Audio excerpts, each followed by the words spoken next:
আসসালামু আলাইকুম everyone, welcome to today's session and আমরা আজকে চলে এসেছি আবারও সামান্য কিছু কোয়েশ্চেন অ্যান্সার সেশন নিয়ে।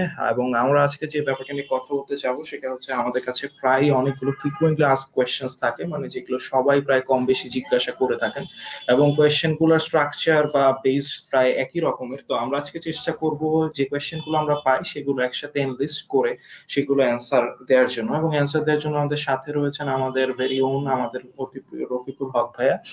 এবং রফিকুল হক ভাইয়া প্রতিটি কোয়েশ্চেনের অ্যান্সার আমাদেরকে দিবেন এবং ইন ডিটেলস আমরা আলাপ করবো সেই কোয়েশ্চেন গুলো নিয়ে। রফিকুল হক ভাইয়া, আসসালামু আলাইকুম। Walaikum assalam, Aras. Thanks a lot for inviting and hope to have a good session. Okay, so সেশনকে যদি খুব সাডেন একটা সেশন আমরা নিচ্ছি, কিন্তু আমরা আসলে এত বেশি মেসেজে বা কমেন্টে আমরা এই কোয়েশ্চেন গুলো পেয়ে থাকি, সো আমরা ভাবলাম যে এই কোয়েশ্চেন গুলো যদি এক জায়গায় উত্তর দেওয়া যায় তাহলে কিন্তু সবার জন্য বেশ বেনিফিশিয়াল হতে পারে। সো ভাই তাহলে শুরু না মানে দেরি না করে তাহলে আমরা শুরু করি। হ্যাঁ, শুরু না করে দেরি করবো, আচ্ছা দেরি ভাই, করে শেষ প্রথম কর, সমস্যা নেই। আচ্ছা, আমাদের প্রথম যে কোয়েশ্চেনটা আমাদের কাছে আছে সেটা দিয়ে শুরু করি। যে যখন মানে কোনো কেউ আমাদের এখান থেকে ডিফেন্স লাইনে যারা প্রিপারেশনের জন্য যেতে চায়, তাদের শুরুর যে ব্যাপারটা, মানে তারা কোথা থেকে শুরু করবে সেই ব্যাপারটা আসলে আপনি কিভাবে সাজেশন দেবেন? ওকে, ফার্স্ট অফ অল এই জায়গাটা আসলে আমি বলতে চাই যে এটা অনেকে হয়তো বা আমার সাথে যারা ডিফেন্স কোচিং করান কিংবা যারা ডিফেন্স অ্যাসপিরেন্টস তারাও আমার সাথে হয়তো বা একমত হবেন যে আমরা আমাদের ডিফেন্স ফোর্সেসে যে এইচএসসির পরে কিছু লিমিটেশনস দিয়ে আমরা যে এইচএসসির পরে অফিসার হতে পারি কিংবা মানে আমরা যে গ্রাজুয়েশনের পর অফিসার হতে পারি, এই ইনফরমেশন গুলা উপজেলা লেভেলে বা কিছু রুরাল এরিয়ায় আমরা এখনো পৌঁছাতে পারিনি অনেকটা। তো সেই ক্ষেত্রে হয়তো বা ফোর্সের আর একটু কাজ করা লাগবে যে অ্যাডভার্টাইজমেন্ট গুলা যাতে সেভাবে পৌঁছায়, কজ আমরা ঢাকায় যে এরকম একটা নিউজ পেপার পাই সেটা কিন্তু আমার উপজেলায় আমি সেভাবে পাই না। সো ইন দ্যাট কেস দেখা যায় যে একটা ছেলে হয়তোবা সে অফিসার লাইক কোয়ালিটিস তার মধ্যে আছে, সে হয়তোবা জানেই না যে মানে এরকম এইচএসসির পরে আমার এই এলিজিবিলিটি গুলা থাকলে আমি অফিসার হতে পারবো। So coming to the main question যে জিরো থেকে কিভাবে তুমি প্রিপারেশন নিবা। সো জিরো থেকে প্রিপারেশন নেওয়ার ক্ষেত্রে তুমি ফার্স্টেই যদি একটা কোচিং এ চলে যাও, যেহেতু তুমি জিনিসটার আউটলুক সম্পর্কে জানো না কিংবা যেহেতু তুমি জিনিসটার টোটাল ইনফো তুমি জানো না, সেক্ষেত্রে তুমি অনেক ক্ষেত্রে মিসগাইডেড হইতে পারো। এই জন্য আমরা যেটা সাজেস্ট করি বা আমি যেটা সাজেস্ট করি যে তুমি যে সার্কুলারটা আছে সেই সার্কুলারটা অ্যাটলিস্ট 2-3 বার পড়ো। দেখো যে সব জায়গায় তোমার এলিজিবিলিটি আছে কিনা, তারা কি চেয়েছে, প্রশিক্ষণ সম্পর্কে কি বলা আছে, তোমার বেতন সম্পর্কে কি বলা আছে, এবং এভরিথিং এলস। মানে this is the first step যে তুমি সার্কুলারটা ভালো মতো দেখো। সেকেন্ড থিং ইজ যে তুমি যেহেতু ডিফেন্স অ্যাসপিরেন্ট, তোমার অবশ্যই কিছু বই কেনা লাগবে। তুমি যদি ঢাকায় থাকো, বই কেনা কিন্তু খুবই ইজি, নীলক্ষেতে গেলেই পাওয়া যায় কিংবা যে কোনো জায়গা থেকে অনলাইনে অর্ডার করলেই পাওয়া যায়। বাট অনেক জায়গায় আমরা বইগুলা পাই না। সো এই জায়গায় আমি একদম যারা বেসিক বিগিনিয়ার লেভেলে থাকে তাদেরকে আমি সবসময় সাজেস্ট করি যে prism service defence services guide নামে একটা বই আছে, সেই প্রিজম ডিফেন্স সার্ভিসেস গাইড বইটা কিনে নিতে এবং সেইখানে প্রথমে কয়েকদিন আগে গো থ্রু করতে, একটু জাস্ট দেখা, কজ এটা কিন্তু অন্য একটা নতুন লাইন। এটা তোমার গতানুগতিক এসএসসি কিংবা এইচএসসি এর মতো না যে তুমি বাংলা ইংলিশ পড়লা আর হয়ে গেল। সো এই জিনিসগুলো একটু দেখা এবং দেন তুমি যদি মনে করো যে হ্যাঁ তোমার একটা মেন্টরশিপ লাগবে, সেক্ষেত্রে তুমি দেখে বুঝে শুনে দেন কোন একটা জায়গায় যাওয়া। আমি 2015 সাল থেকে ইউটিউবিং করি এবং রিসেন্টলি আমি জানি না যে ডিফেন্সের ব্যাপারে কে ফার্স্ট ইউটিউবার, বাট আমি যখন ইউটিউবিং শুরু করি ডিফেন্সের ব্যাপারে আমি দেখেছি যে ওই টাইমে বাংলাদেশি কোনো ইউটিউব চ্যানেল ছিল না যেটা থেকে একটা ছেলে মেয়ে জানতে পারবে যে আসলে ইন ডিটেলস কি কি পরীক্ষা হয় বা কি কি ক্লাসগুলো কিরকম হয়। So the thing is that এখন আসলে এই ইউটিউবিংটাও অনেক কোচিং সেন্টার বা অনেক প্রতিষ্ঠান ইউজ করে ফর দেয়ার ওন অ্যাডভার্টাইজমেন্ট যে মানে আমাদের কাছে আসো, তারপর দেখা যাচ্ছে যে ফিল্ড করাচ্ছে, এটা করাচ্ছে, বাট বাস্তবে যখন একটা ছেলে সেইখানে 12-15 হাজার টাকা দিয়ে ভর্তি হয়, তখন দেখা যায় যে সেই জিনিসটা কিন্তু তারা পায় না, বিকজ ইন রিয়েল সেই জায়গাটা আলাদা। সো যে জায়গায় তুমি মেন্টরশিপে যাও, জেনে যাও, যে ট্রেইনার তার সম্পর্কে জানো, তার ব্যাকগ্রাউন্ড সম্পর্কে জানো। এখন একজন এমবিএ করা, একজন পিএইচডি করা লোক কিন্তু তোমাকে ডিফেন্স সম্পর্কে পড়াইতে পারবে না। সেই পড়াইতে পারবে যে ডিফেন্স সম্পর্কে জানে। অ্যাট লিস্ট একজন মিলিটারি ক্যাডেটের আন্ডারে থাকা উচিত বলে আমি মনে করি। আহ এটা ইট ইজ নট নেসেসারি যে তোমার অলওয়েজ কোচিং দরকার। যদি তুমি নিজে কোপ আপ করতে পারো, it is very good. But যদি তুমি মনে করো যে না, you are lacking somewhere, but তোমার হাতে টাইম কম, ইউ গো সামওয়্যার, যে যেহেতু আমার টাইম কম, তুমি একটা জায়গায় গেলা, so that from experience the instructor can give you some suggestions, so you can have the uh, most uh, most output by giving the less input. But এই জিনিসটা সম্পর্কে যদি বিস্তারিত তুমি জানতে চাও, তোমার অবশ্যই পড়তে হবে। সেক্ষেত্রে প্রিজম ডিফেন্স সার্ভিসেস গাইডটা অবশ্যই পড়বা। এছাড়া যারা আহ, বিমান বাহিনী বা নৌবাহিনীতে অ্যাপ্লাই করবা, তারা ডগার ব্রাদার্স নামে একটা বই আছে, সেটা পড়বা। আর যারা আইএসএসবি পর্যন্ত টিকে যাবা, তাদের সেলিউট নামে আমার একটা বই আছে, আমি নিজের মার্কেটিং এর জন্য বলছি না, সেই বইটা পড়তে পারো। এটা নতুন ধাঁচে করা, এইটুক বলতে পারি আমি। না পড়লেও কোনো সমস্যা নেই, but you can review the book. বই রিভিউ দেখে যদি মনে হয় যে it is useful, you can go for that. So আমার মনে হয় যে বিগিনিয়ার লেভেলটা এইভাবে স্টার্ট করলেই একটা ছেলে শুরু করতে পারে। জি ভাই, আশা করি উত্তরটায় সবার যত রকমের কোয়ারিজ ছিল বা যত রকমের ভিতরে জিজ্ঞাসা ছিল সেগুলো ক্লিয়ার হয়ে গিয়েছে। So moving on to the next question. তো এখানে একটা নতুন ব্যাপার নিয়ে আমরা আলাপ করছি যে যারা আসলে রেড কার্ড পেয়ে থাকে, যারা রেড কার্ড পায় তাদের আবার গ্রিন কার্ড পাওয়ার সম্ভাবনা ভাই আসলে কতটুকু, আর তারা কখন থেকে বা কিভাবে প্রিপারেশনটা শুরু করতে পারে? ওকে, তো আইএসএসবি তে কিন্তু আমাদের দুইটা সেগমেন্টে আমাদের ক্যান্ডিডেটটা বাদ পড়ে। একটা সেগমেন্ট হচ্ছে যে স্ক্রিনড আউট হয়, দ্যাট মিনস হচ্ছে আইকিউ কিংবা পিইটিটি দুইটা এক্সাম থাকে, এই দুইটা এক্সামে যদি কেউ বাদ পড়ে তাকে আমরা স্ক্রিনড আউট বলি। সে প্রথম দিন এসে পড়ে, এবং রিজেক্টেড আমরা তাদেরই বলি যারা 4 দিন থাকে কিন্তু আলটিমেটলি তারা গ্রিন কার্ডটা পায় না সামহাও। এটা এমনও হতে পারে যে এটা তার লাকের কারণে সে পায় নাই, এটা যে এমন না যে শুধুমাত্র পারফরমেন্সের কারণেই পায় নাই, তা না। আমি সবসময় বলি আমার স্টুডেন্টদের যে মানে সবসময় মনে রাখবা যে 50% তোমার এখানে হার্ড ওয়ার্ক, আর বাকি 50% ইট ইস লাক। আল্লাহ তাআলা যদি তোমার রিজিকে লিখে রাখে, এটা তুমি কোনো জায়গায় পড়ো না পড়ো, কোচিং করো না করো, ডাজন্ট ম্যাটার, তোমার এটা হয়ে যাবে। আবার মানে 10টা কোচিং তুমি করছো, যদি রিজিকে না থাকে এটা হবে না। সো দ্য থিং ইজ যে, যেটা কোশ্চেন যে রেড কার্ড হোল্ডারদের প্রস্তুতিটা কিভাবে নেওয়া উচিত, রেড কার্ডের একটা লম্বা প্রস্তুতি নেওয়া উচিত। একটা ফ্রেশারের কিন্তু মানে আইএসএসবি তে রেকর্ডস গুলো নাই। আইএসএসবি তে কিন্তু তার সাইকোলজিক্যাল টেস্ট কিংবা ground task, জিটিও task, group task, planning task, এগুলার রেকর্ড গুলা কিন্তু নাই, বা ডিপি ভাইবার রেকর্ড গুলা কিন্তু নাই, কিন্তু একটা রেড কার্ডের কিন্তু এই রেকর্ড গুলো থাকে। সো যেহেতু তার এই রেকর্ড গুলো থাকে, তার আগে থেকে প্রস্তুতিটা শুরু এই জন্য করা উচিত যে আহ, যে কোনো কোচিং এ যখন তুমি যাবা, দেখবা যে তুমি যখন একটা রেড কার্ড হোল্ডার, তোমার একটা ব্যাচে ঢুকাই দিবে, ঢুকাই দিয়ে বলবে যে হ্যাঁ এখান থেকে স্টার্ট করো, but this is not the way. একটা রেড কার্ড হোল্ডারের সাথে আগে বসতে হয়, তার সাথে কথা বলতে হয়, কথা বললে তার সাথে কাউন্সিলিং আওয়ার্ড দিতে হয়। কাউন্সিলিং আওয়ার্ড দিলে একটা রেড কার্ড হোল্ডার থেকে আউটপুট পাওয়া যায় যে মানে সে আসলে কি ধরনের ফল্ট করতে পারে, বা তার মধ্যে কি কি অফিসার লাইক কোয়ালিটিস মানে কম আছে, সেই জিনিসগুলো একত্র করে দেন যদি রেড কার্ড হোল্ডারকে একটা ভালো সার্ভিস দেওয়া যায়, তার উইক পয়েন্ট গুলাকে যদি স্ট্রং পয়েন্টে কনভার্ট করা যায়, রেড কার্ড হোল্ডারের গ্রিন কার্ড পাওয়ার চান্স অনেক ক্ষেত্রে বেড়ে যায়। বাট আমরা আসলে গতানুগতিক ভাবে যেটা করে থাকি সেটা হচ্ছে যে আমরা একটা কোচিং এ যাই, যে আমরা পড়া শুরু করে দিই। This is not the way, because তুমি একটা কোচিং এ গেলা, তারা ডাব্লিউএটি পড়াচ্ছে, তোমার হয়তো বা ডাব্লিউএটি তে সমস্যা ছিল না, তোমার হয়তো বায়োডাটায় কিছু সমস্যা ছিল, তোমার হয়তো বা ডেপুটি প্রেসিডেন্ট ভাই ভাই তুমি ঠিক মতো কনফিডেন্ট ছিল না। সো তুমি হয়তো বা রিল্যাক্সড ছিল না, তুমি হয়তো বা ইনস্ট্যান্ট ডিসিশন টেকিং ক্যাপাবিলিটি বা আইডিটিসি তে খারাপ করছো। সো এই জিনিসগুলা ক্রেডিট কার্ড হোল্ডারের সাথে আগে বসতে হবে, বসে কথা বলে দেন তাকে যদি সার্ভিসটা দেওয়া যায় এবং একটু লং টাইম প্রিপারেশন নেওয়া যায়, গ্রিন কার্ড পাওয়ার পসিবিলিটিটা অনেক বেড়ে থাকে। থ্যাংক ইউ ভাইয়া, খুব ডিস্টিংক্টলি আসলে অ্যান্সারকে দিলেন।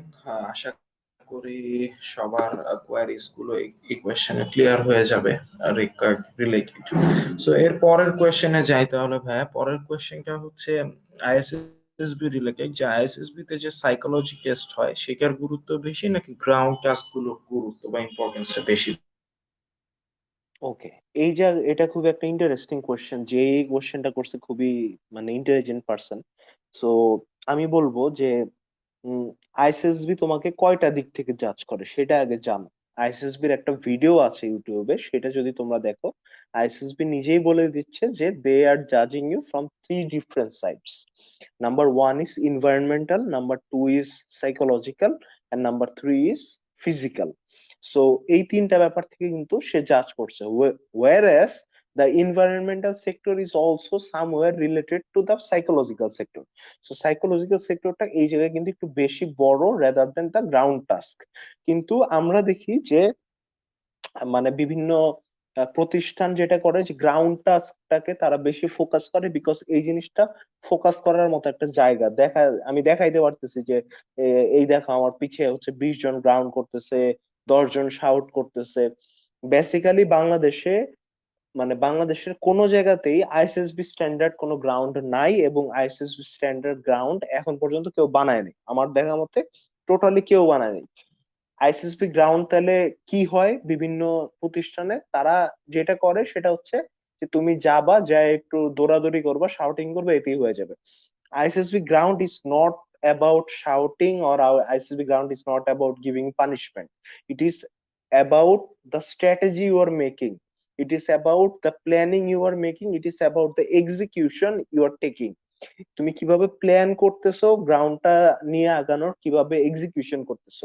প্ল্যানিং এর মধ্যে কিন্তু আবার এই জিনিসটাও আসে যে মানে তোমার গ্রুপে কিন্তু সবাই একরকম থাকবে না, কেউ গ্রুপে একটু মাতবর টাইপের থাকবে, কেউ গ্রুপে একটু বোকা টাইপের থাকবে।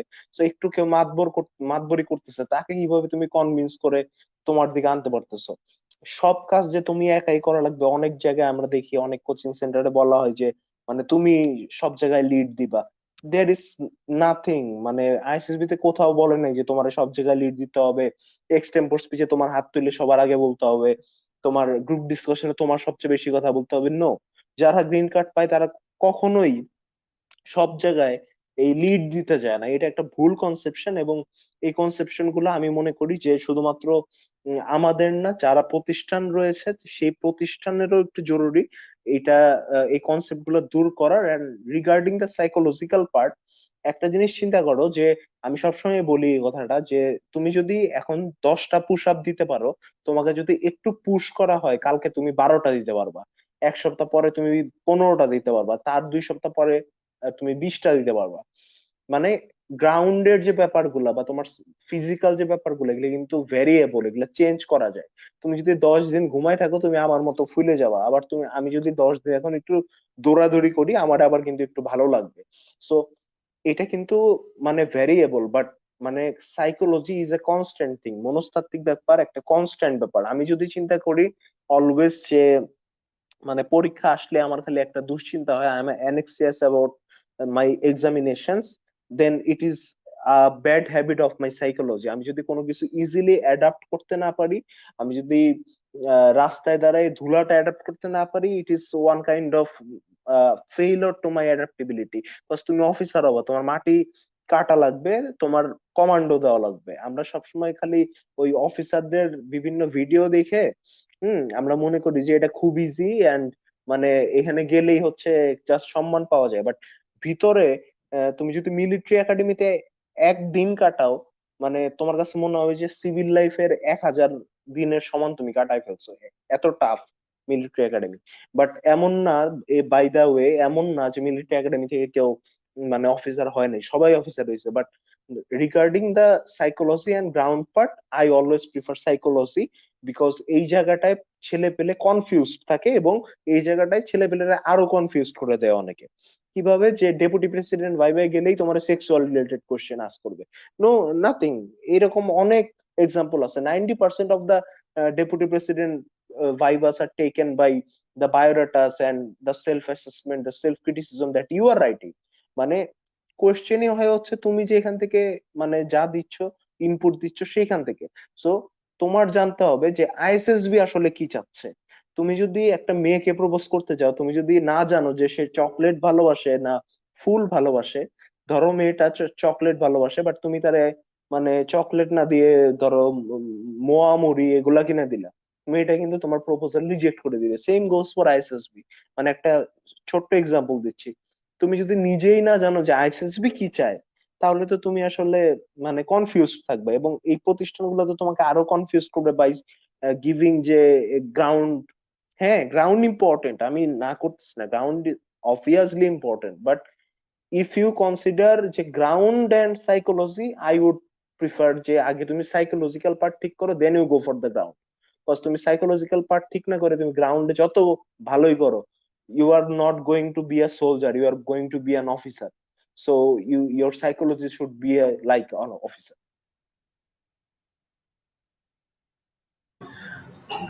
ওকে ভাইয়া, থ্যাংক ইউ। আসলে খুবই মানে কোয়েশ্চেন অ্যান্সারের সাথে একটু মোটিভেশন প্লাস টিপসও দিয়ে দিলেন।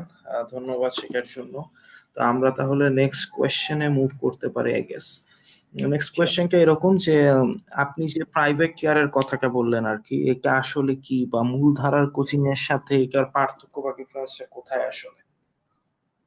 ওকে, সো মূলধারার ডিফেন্স কোচিংটা কি হয়? মূলধারার ডিফেন্স কোচিং এ একটা জায়গায় ধরো ফার্ম গেটে তারা একটা প্লেসে পড়াচ্ছে, বা মিরপুরে একটা প্লেসে পড়াচ্ছে, ময়মনসিংহে একটা প্লেসে পড়াচ্ছে, বগুড়া একটা প্লেসে পড়াচ্ছে। তাদের একটা নিজস্ব প্লেস আছে, তাদের একটা নিজস্ব ক্লাসরুম আছে, তাদের নিজস্ব কিছু প্রেজেন্টেশন বানানো আছে, তাদের নিজস্ব কিছু শিট আছে যেগুলো তারা দিচ্ছেন, এবং তারা কোনো একটা জায়গায় লিয়াজও করে গ্রাউন্ড করাচ্ছেন, এইটুকুই। এটা হচ্ছে মূলধারার কোচিং, এর বাইরে কিন্তু কিছু নাই। আহ আরেকটা জিনিস হচ্ছে যে মূলধারার কোচিং এ একসাথে 40-50 জন পর্যন্ত কিন্তু একসাথে পড়তেছেন। কিছু কিছু কোচিং এ আমরা এরকমও দেখতেছি যে 70 থেকে 80 জন একটা ব্যাচে পড়ে। তো প্রাইভেট কেয়ার যে ব্যাপারটা সেটা হচ্ছে যে আমার বা আমার মতো অনেকেই আছেন, আমার সিনিয়র, আমার রেসপেক্টেড অনেক সিনিয়র আছেন, তারা কিন্তু মানে এই স্টুডেন্ট পড়ানো এটা কিন্তু আসলে আমাদের পেশা না। এটা আমাদের পেশা না বলতে আমি বুঝাচ্ছি, আমাদের কিন্তু একটা পেশা আছে, উই ডু জবস, আমাদের চাকরি বাকরি আছে। তো প্রাইভেট কেয়ারের যে ব্যাপারটা এটা হচ্ছে যে মানে যেহেতু আমরা বিএমএ থেকে বাদ পড়ে আসছি, আমার কথাই যদি তুমি চিন্তা করো আরাফ, আমি যেমন বিএমএ থেকে বাদ পড়ে আসছি, সো আমি যখন বিএমএ থেকে বাদ পড়ে আসছি আমার একটা ইচ্ছাই ছিল যে আমি যতদিন পর্যন্ত পারি আমি মানে অফিসার বানাবো, আমি ছেলে পেলেদের অফিসার বানাবো। আমি অফিসার হইতে পারি নাই। এই যে পিছনে ছবি দেখতেছো আমার বিএম এর ছবি আছে এখানে, এনিহাউ। তো দ্য থিং ইজ দ্যাট যে আমি অফিসার হইতে পারিনি, আমি বিএম এর আহ, থেকে বের হয়ে মানে র্যাঙ্ক লাগাইতে পারিনি, বাট আমি উম, এত অফিসার বানাবো যে they will pray for me. And আমার একটা নিজের ইচ্ছা যে তাদেরকে আমি এত ডেডিকেটেড একটা সার্ভিস দিব, যে সার্ভিসের ফলে তারা যদি রেড কার্ডও পায়, তারা যদি সিলেক্টেড নাও হয়, তাও they will come to me and say যে ভাই আপনার কাছে পড়ে আমি একটা বেস্ট সার্ভিস পাইছি। সো সেই জন্যই সেই ধারণা থেকে আসলে প্রাইভেট কেয়ারের ব্যাপারটা আসছে। আমি অফলাইন এন্ড অনলাইন দুই ভাবেই পড়াচ্ছি। মূল ধারায় যেরকম অনেকজন ইনস্ট্রাক্টর থাকে, আমাদেরও সেরকম ইনস্ট্রাক্টর প্যানেল রয়েছে। মূল ধারায় যেরকম প্রেজেন্টেশনস এন্ড শিট এগুলো দেওয়া হয়, আমাদেরও সেগুলো রয়েছে। বুকলেট যেরকম দেওয়া হয়, আমাদেরও সেগুলো রয়েছে। গ্রাউন্ড যেরকম করা হয় সেগুলোর পাশাপাশি আমাদের আবাসিক সুবিধাও রয়েছে। জাস্ট আমাদের যেটা নাই সেটা হচ্ছে যে আমরা এই জিনিসটাকে এখন পর্যন্ত পেশা হিসেবে নেইনি। হ্যাঁ, এইটা আমি 2017-র শেষ পর্যন্ত কিংবা 2018-র শুরু পর্যন্ত আমি করেছি, বাট তারপরে জবে ঢুকে যাওয়ার কারণে সেইভাবে করা হয়নি। এখন যেটা হয় যে আমি অনলাইনে পড়াই, অফলাইনে আমাদের ব্যাচ থাকে, এক এক ব্যাচে 10 জন থাকে। ঠিক এইরকম একটা রুমে এসে স্টুডেন্টদের জন্য একটা অ্যাম্বিয়েন্স করা আছে, যে অ্যাম্বিয়েন্স এর মধ্যে এসে তারা পড়তে পারে, এবং তাদেরকে একটা বেস্ট সার্ভিস এবং ডেডিকেটেড সার্ভিস দেওয়ার ট্রাই করি। আমার গোল কখনোই একটা ছেলেকে গ্রিন কার্ড পাওয়ানো না, আমার গোল কখনোই একটা ছেলেকে বিএমএ তে পাঠানো না, আমার গোল কখনোই একটা ছেলেকে অফিসার বানানো না। আমার দিক থেকে আমার গোল হচ্ছে যে আমার একটা স্টুডেন্ট আমার একটা ছোট ভাইয়ের মতো হবে, এবং আমি তাকে একটা ডেডিকেটেড সার্ভিস দিব, যাতে করে সে যদি রেড কার্ডও পায় কিংবা সে যদি অফিসার নাও হয়, আমি যে সার্ভিসটা তাকে দিছি সে যাতে আরো 10 জায়গায় বলে যে না, রফিক ভাইয়ের কাছ থেকে আমি একটু বেটার সার্ভিস পাইছি। So my goal is not to go for green card. আমার কথা হচ্ছে যে আমি যদি সার্ভিস এনশিওর করতে পারি, green card will always come. So I would not run for green cards. So this are the difference between the commercial coachings and the private care.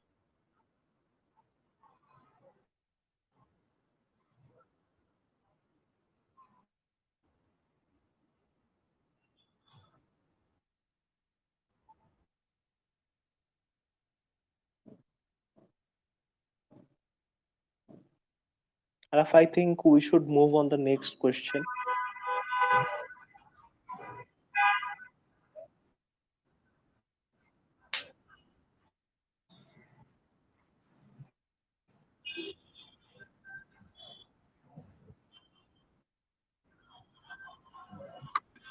Okay, so maybe ভাইয়া thank technical. You, খুব সুন্দর করে আসলে differentiate করে দিলেন ব্যাপারটা। তো ভাই আমরা তাহলে নেক্সট কোয়েশ্চেনে যেতে পারি আই গেস। হ্যাঁ, শিওর।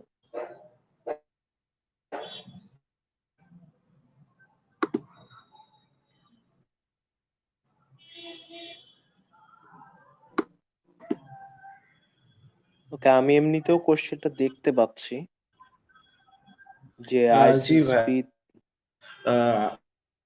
সরি আমার একটু ডিসকানেক্ট হয়ে যাচ্ছিল ধর বারবার। তো আমরা ভাইয়া নেক্সট কোয়েশ্চেনটায় যাই তাহলে, যে আইএসবি রিলেটেড আরেকটা কোয়েশ্চেন আছে, যে আইএসএসবি যে রিসেন্ট আইকিউ গুলো সেগুলো কঠিন হচ্ছে বলে অনেকে ধারণা করছে বা শোনা যায়। Okay, so Araf, I got you যে আইএসএসবি তে মানে কোশ্চেনটা আমি স্ক্রলে দেখতে পাচ্ছি যে আইএসএসবি তে রিসেন্টলি কিছু আইকিউ হার্ড হচ্ছে এবং সেটা নিয়ে কি করা যায়। তো দ্য থিং ইজ দ্যাট যে first of all step by step আগাও। নাম্বার ওয়ান, প্রথমেই টাইমিং ধরে আইকিউ করার দরকার নাই। প্রথমে তুমি একটা বেসিক আইকিউ শিট সলভ করো। আমি নর্মালি আমার কাছে যারা পড়ে তাদের একটা খুবই বেসিক একটা আইকিউ শিট দেই, জাস্ট তাদের মাথায় ঢুকানোর জন্য যে মানে কিভাবে হচ্ছে জিনিসটা সেটা ঢুকানোর জন্য। So the thing is that number one, তুমি আগে হচ্ছে ওই আইকিউ বেসিক শিটটা কমপ্লিট করো, দেন তুমি প্রিজম ডিফেন্স গাইডটা কমপ্লিট করো, then you go for the Dogar Brothers book. খুবই ছোট একটা বই, 80 টাকা থেকে 100 টাকার মতো দাম, নীল রঙের, ডগার ব্রাদার্স আইকিউ বুক, সেটা কমপ্লিট করো। And then you go for the book I recommended for ISSB, salute ISSB guide, যেটা আমি লিখছি। তো আমি যে বইটা লিখছি সেই বইটায় আমি চেষ্টা করছি ইন্টারন্যাশনালি যে আইকিউ গুলা আসে সেই ইন্টারন্যাশনাল আইকিউ গুলা কোলাবোরেট করার জন্য। কারণ আইএসএসপি রিসেন্টলি যেটা করছে সেটা হচ্ছে যে ইন্টারন্যাশনাল স্ট্যান্ডার্ডের একটা আইকিউ কিন্তু আইএসএসবি দিচ্ছে বর্তমানে। সো সেই জায়গা থেকে আমরা রিসেন্ট বোর্ড গুলাই দেখেছি যে বেশ কিছু কমনও পাওয়া যাচ্ছে সেলুট বইটা থেকে। তো আমার মনে হয় যে এইভাবে স্টেপ বাই স্টেপ যদি একটা ছেলে কয়েকটা বই কমপ্লিট করে, তাহলে তার আইকিউ নিয়ে আর কোনো প্রবলেম হবে না। আইকিউ যত কঠিনই হোক সে আইকিউ তে টিকে যাবে। ওকে ভাইয়া, এখন কি শুনতে পাচ্ছেন আমাকে? হ্যাঁ, এখন শুনতে পাচ্ছি না। আচ্ছা ভাই, sorry I was disconnected, maybe network issue or any other issues. Anyways, আমরা কিন্তু ভাইয়া প্রচুর কমেন্টও পাচ্ছি, কিন্তু আজকে আমরা মূলত আমাদের কাছে আগের প্রিভিয়াস যে কোয়েশ্চেন্স গুলো আছে যেগুলো অনেক বেশি পাই, সেগুলো নিয়ে আলোচনা চালাই। দেখি শেষ হতে হতে যদি সময় পাওয়া যায় ইনশাল্লাহ বাকিদের কোয়েশ্চেনের অ্যান্সার গুলো শেষ দেওয়ার হতে চেষ্টা করবো। হতে যেটা করা যেতে পারে যে আমাদের যে টিম রয়েছে, আমাদের টিম হয়তো বা সেই কমেন্ট গুলোর অ্যান্সার তাদেরকে দিয়ে দিতে পারে, মানে বাই কমেন্ট।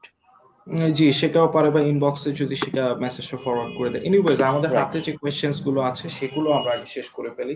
সো এখন একটা কোয়েশ্চেন আসতেছে স্পেসিফিক্যালি ফর বিমান বাহিনী, এয়ারফোর্স, যে বিমান বাহিনীর প্রিলিমিনারি পরীক্ষায় পাশ করার জন্য কত মার্ক লাগবে আর সাথে প্রিপারেশনটা কেমন হবে, দুটো কোয়েশ্চেন একসাথে।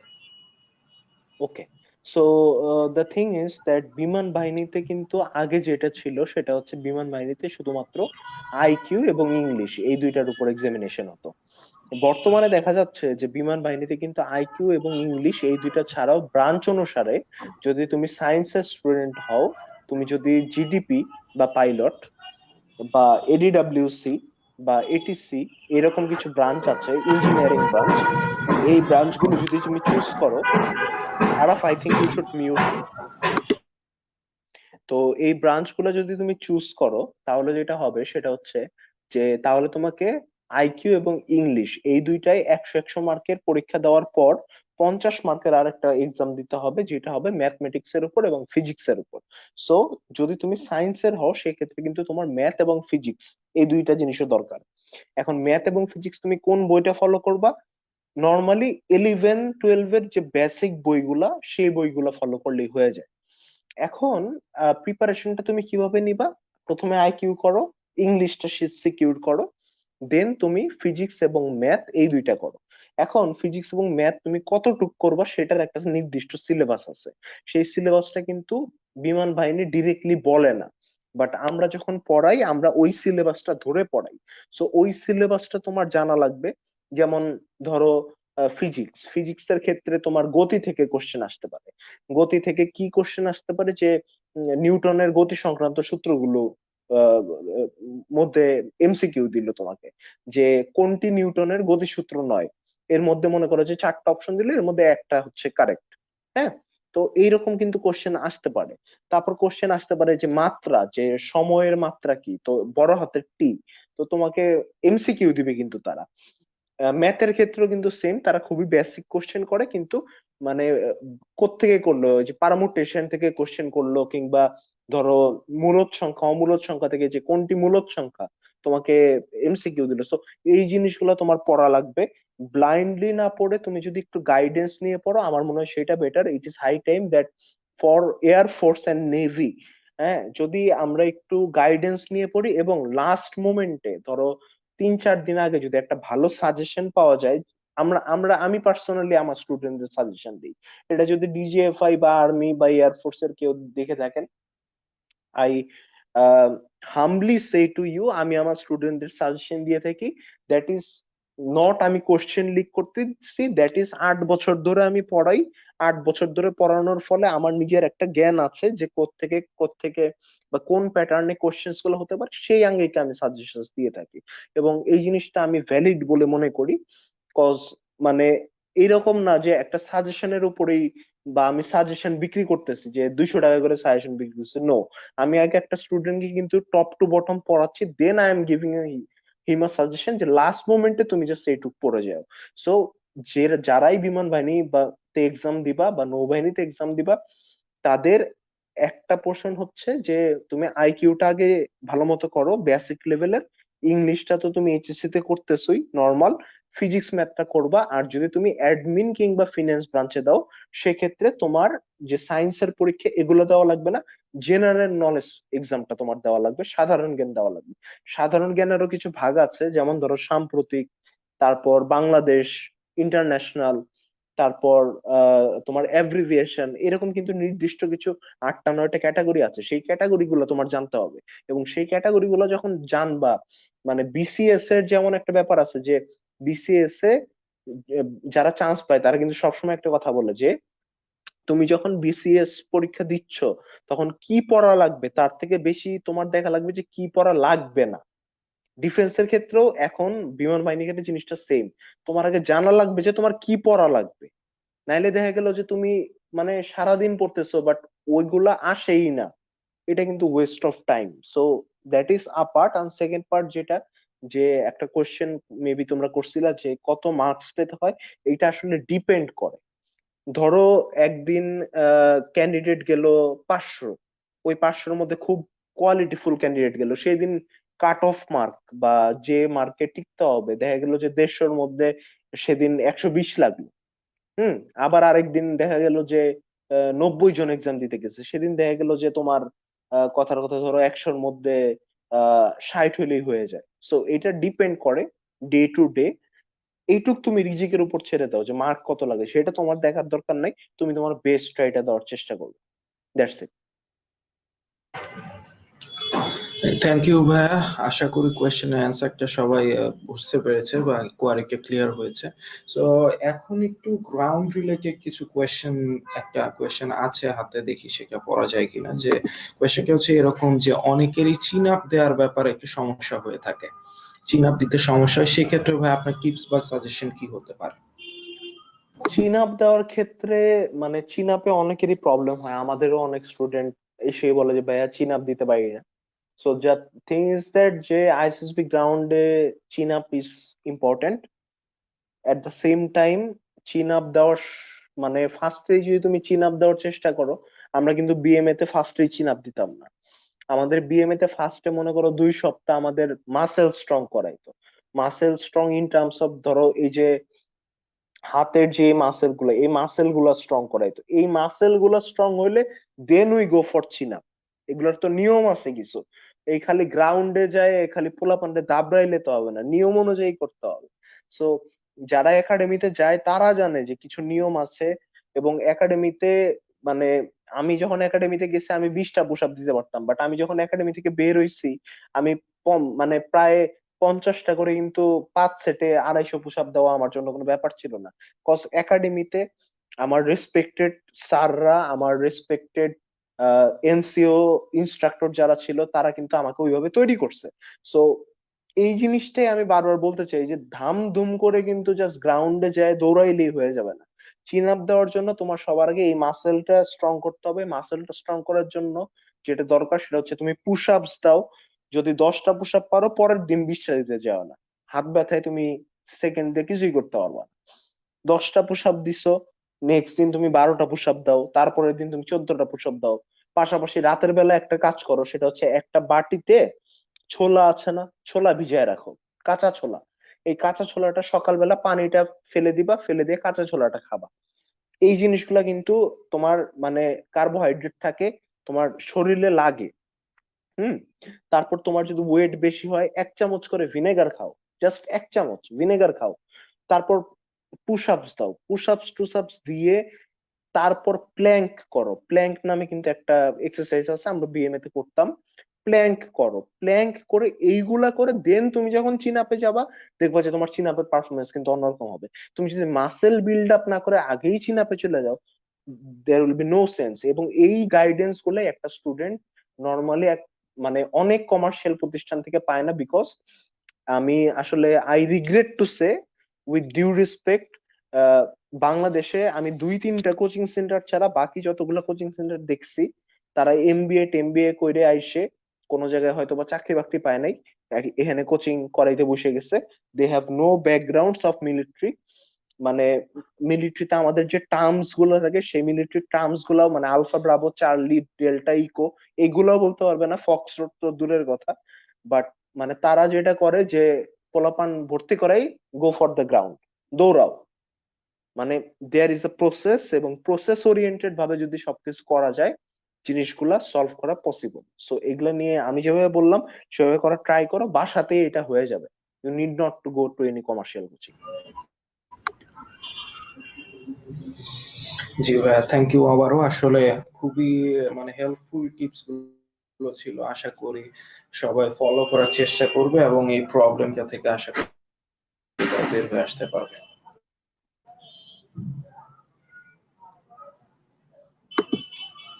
সো ভাইয়া, হ্যালো হ্যালো ওকে, সো আরাফের নেটে মনে হয় আবার সমস্যা হচ্ছে। হ্যালো তো আমি আমি আমি- আরাফ, সম্ভবত নেটে আবার সমস্যা হচ্ছে, যদিও আমি স্ক্রলে দেখতে হ্যালো পাচ্ছি যে গ্রাউন্ড করাটা কতটুকু গুরুত্বপূর্ণ। মেবি এইটাই কোশ্চেন যে গ্রাউন্ড করাটা কতটুকু গুরুত্বপূর্ণ। So the thing is that যেহেতু আইএসএসবি নিজেই বলছে যে মানে there is a separate part, যে GTO part, group testing officer part, whereas ground is important, very much important. Ground ছাড়া মানে তুমি আইএসপিতে টিকতে পারবা না। But the thing is that there should be process oriented ground. You have to মানে for PGT, HGT, CT আমাদের কিন্তু ground exam কি আছে বলতো? PGT আছে, progressive group task, half group task, command task and PAT, physical ability test. এই physical ability test হচ্ছে তুমি 10টা দৌড় দিলা, 10 চক্কর দৌড় দিলা, 20 চক্কর দৌড় দিলা, 1 কিলো 5 মিনিটের মধ্যে করলা, এগুলা। But for PGT, HGT, CT you have to be very much well planned. তোমার জানতে হবে যে মানে রুলস এন্ড রেগুলেশনস কি, জিটিও কি করতে না করে, কি রেস্ট্রিকশনস রয়েছে, কোন স্ল্যাবের কালার কি মিন করে, এবং তোমার প্ল্যান করতে জানতে হবে। তোমার প্ল্যান করা শিখতে হবে, স্ট্র্যাটেজিক করা শিখতে হবে, তোমার মানে কনভিন্স করা শিখতে হবে। তুমি যদি কনভিন্স না করতে পারো, you are not a leader. You have to be convincing if you're going to be a leader, because তুমি যখন একটা প্লাটুনের নেতৃত্ব দিবা, তুমি যখন একটা ব্যাটালিয়নের নেতৃত্ব দিবা, তুমি যখন একটা কোম্পানিকে নেতৃত্ব দিবা, you have to be very মানে কনভিন্সিং। তুমি যদি কনভিন্স না করতে পারো, সেটা বাই মোটিভেশন হোক আর বাই ইয়োর স্পিচেস হোক, যেভাবেই হোক না কেন, তুমি যদি কনভিন্স করতে না পারো, তোমার সোলজাররা বা তোমার সাবঅর্ডিনেটরা কিন্তু তোমার কথা শুনবে না। সো এই জিনিসগুলো কিন্তু গ্রাউন্ডে দেখা হয়। গ্রাউন্ডে কিন্তু শুধুমাত্র এইটা দেখা হয় না, বা আইএসএসবি কিন্তু শুধুমাত্র এটা দেয় না যে তুমি কতটুকু দৌড়াইতে পারতেছো। They do not need soldiers, they need officers. আমি বারবার একটা কথা বলতেছি। So you need to plan, you need to know how to execute that plan, and you need to know the strategies that how to convince people. So these are the important, and yes, ground is very much important, but I prefer psychology over ground. That is my personal opinion. All right.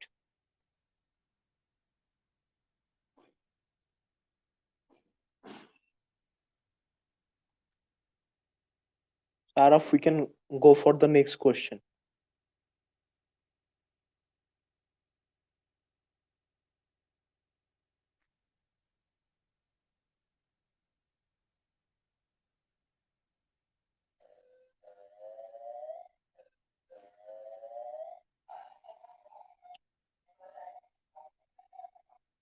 I'm sorry for background sounds. আসলে হুট করে করতে গেলে হয়ে যায়। I'm sorry for that.